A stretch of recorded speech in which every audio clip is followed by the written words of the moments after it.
Thank you for joining us on the Thursday edition of Journalist Hangout. I'm Benga Oreshegun. Today on the program, federal government imposes 7-year suspension on establishment on new federal tertiary institutions. INEC releases guidelines for 2026 Osun State governorship elections, assures residents that votes will count.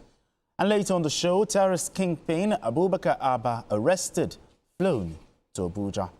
I'll be hanging out with Mayor Akinpelu and Dotun Oladipo. Journalist Hangout starts right now.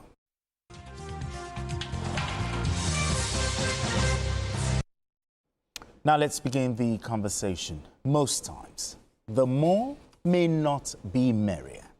There have been mounting concerns over the proliferation of higher institutions in Nigeria, as their purpose of shaping minds and preparing youths for the future becomes harder to achieve if they are starved of resources.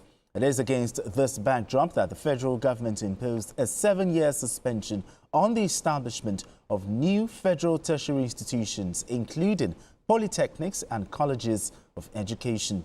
The decision was reached at the Federal Executive Council meeting presided over by President Bola Tinubu. The Minister of Education, Professor Tahir Mamman, explained that the decision aims to allow the government to focus on strengthening and equipping existing universities, polytechnics and colleges of education. Professor noted that while access to higher education remains important, spreading resources too thin over an ever-increasing number of institutions undermines quality and sustainability. All right. Mayor, I'll start with you. Looking at this decision, talk to me.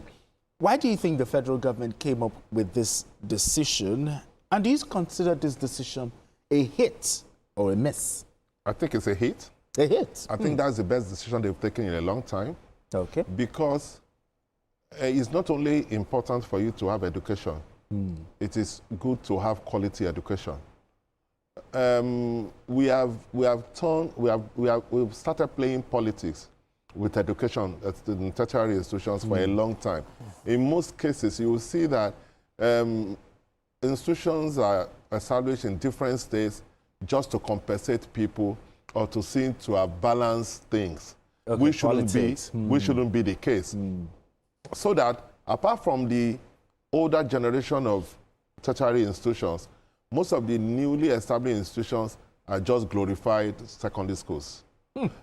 When I remember that when in our time, when you go to some secondary schools, the infrastructure development that you will see there is the kind of thing that you will see in a lot of universities now and polytechnics.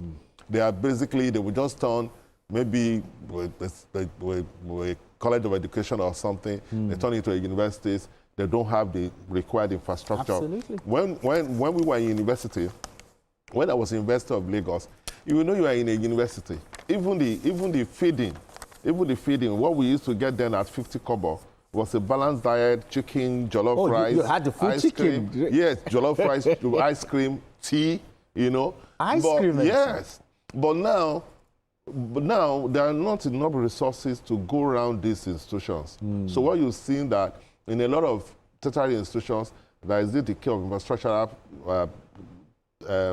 things. Yes, students don't even have enough classrooms to be able to study properly. They don't have hostels, well-equipped hostels, and you now see that the education, the environment is not conducive for good education. So I think it is a good thing. Okay. It is important, instead of us just mushrooming tertiary institutions everywhere, let us concentrate on those that we have now and equip them properly so that they can be proper universities or tertiary institutions. Exactly. Dr. Mayor said it's a hit, but the existing institutions, what should the government be doing to address, the issue of underfunding, the issue of infrastructural decay, and lecturer shortages, all of these things? Well, this decision is one of the things that the Academic Staff Union of Universities, ASU, has clamored for years. Oh, yeah, that's true. That's true. It's one of the reasons they will always give for going on strike. That you have too many universities. But there are two levels of argument against that position. And the one that has really, really caught up with us now is about it being a dividend of democracy. You see senators now, everybody bringing university of this, university of this. So for them, it's a part of what they are giving to their constituency. And that's the worst I've seen.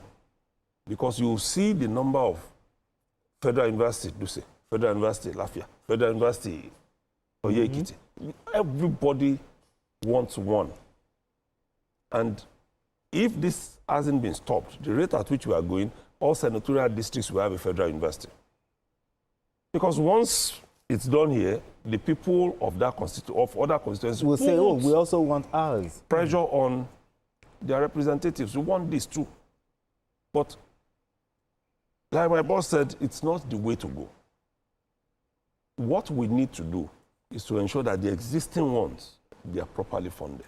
And like he also said, funding will now have to be dependent not just on government. The government must do its own part because that's the leg I'm adding to it. Individuals too must be ready to put in something. Now they said ready to put in something. They said 7 years. Now, if after the 7 years, this issue of underfunding, all of these problems are still there, who should be held accountable? Well, the government. I mean, that's not rocket science. It's government, because what government has done is to say that we acknowledge the fact that because we have so many universities or tertiary institutions to take care of, we don't have enough resources to go around everybody.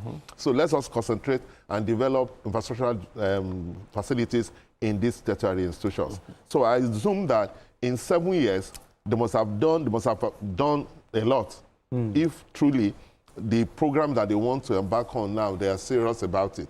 In 7 years is a long time to be able to do a lot in terms of infrastructural facilities in these places and adequate funding. So after that, you can now move forward and look at other areas that have not benefited from having such tertiary institutions, and then you can now start all over again. So when you talk about funding, because if you remember, according to UNESCO, they said 26% of the country's budget should go into education. Would you want us to increase the budgetary allocation for it? That has been challenged because nobody has been able to say this was where UNESCO said it. Or anybody. It's just an advice. Putting more money into education. It's an advice. So, if in 7 years we are going to get it right, what we should be looking at after the 7 years is not the establishment of more universities. It is capacity carrying for those universities.